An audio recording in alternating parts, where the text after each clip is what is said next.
Public का एक सवाल है जो एडीसी का जो सब्जेक्ट एग्जाम का कि जो बाय एग्जाम पोस्टपोन हुआ है उसका वजह जानना चाहते हैं। मुझे चिट्ठी मिल गया है ऑल माय एमएलए से। मेरा पर्सनल व्यू है कि अगर कहीं में भी शॉर्ट कमिंग है तो मैंने दिल्ली में भी ये तिपरासा, अच्छा सवाल है आपका, मैंने तिपरासा अकॉर्ड में ये बात रखा है कि अब से कोई भी एग्जाम्स हो हमको स्टेट गवर्नमेंट को देना चाहिए, टीपीएससी को देना चाहिए, जीआरबीटी को देना चाहिए या कोई भी इंडिपेंडेंट बॉडी को देना चाहिए और उन्हीं को एग्जाम्स कंडक्ट करना चाहिए। क्योंकि ये मेरे एमएलएस का भी, एमडीसीज का भी व्यू है और मेरा भी ये पर्सनल व्यू है कि जहाँ में भी कोई साइन हो कि कोई पॉलिसी ठीक तरीके से फॉलो नहीं किया गया है वो सबको कैंसिल करके सब लोगों को फ्रेश चांस दिया जाना चाहिए और नेक्स्ट टाइम एग्जाम एडीसी नहीं करेगा, स्टेट गवर्नमेंट को करना चाहिए या इंडिपेंडेंट सेंट्रल एजेंसी को करना चाहिए। तो में पिछली बार जो इंजीनियरिंग का जो एग्जाम लिया गया था, इंजीनियरिंग और सब्जेक्ट जो पीयू, ये सब एग्जाम को कैंसिल हो जाएगा? आपका भी तो पर्सनल व्यू वही है, तो मैं आप ही का पर्सनल व्यू भी, मेरा भी पर्सनल व्यू वही है क्योंकि इसमें इलेक्टेड लीडर्स का कोई हाथ नहीं और जहाँ में भी उंगली उठाया जाता है ये हमारा ड्यूटी बनता है कि हम justice should not be shown, it should be also seen to be shown. तो I think that this is my personal view और सबने चिट्ठी लिख के भी दिया है कि ये पूरा examination process free of cost, किसी को दोबारा फीस नहीं देना चाहिए, फ्री ऑफ कॉस्ट हमें ये स्टेट गवर्नमेंट को हैंडल करना चाहिए।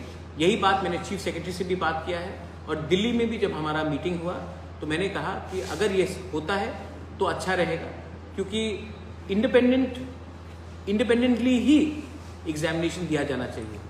अब से पहले एडीसी में जो भी करता था, जो भी वोटर, उन्हीं को वॉक इन इंटरव्यू में नौकरी मिल जाता था। मैंने प्रोसेस को चेंज करने के लिए इंटरव्यू लाया, रिटन एग्जाम सिस्टम लाया, लेकिन बहुत लोग हैं जो चाहते नहीं है कि हमारे यंग यूथ को नौकरी मिले। वो चाहते हैं कि जैसा सिस्टम चल रहा था वैसे ही रहे, तो नाम खराब करने के लिए सब लोग रेडी हैं। तो मुझे लगता है कि अगर आप यूथ को चांस नहीं देंगे तो नहीं चलेगा। अब अगर एडीसी में ये लोग नहीं चाहते हैं, कुछ ऑफिसर, सब नहीं, बहुत लोग चाहते हैं, कुछ लोग हैं जो बहुत साल से बैठे हुए हैं वहाँ में, तब सबसे अच्छा है कि इसको इंडिपेंडेंट एजेंसी को दिया जाए। The black sheep in the system is not only in ADC, it is in the entire state of Tripura. The job, I want to change the system. Unfortunately, I'm suffering myself personally also. Corruption has become deep-rooted.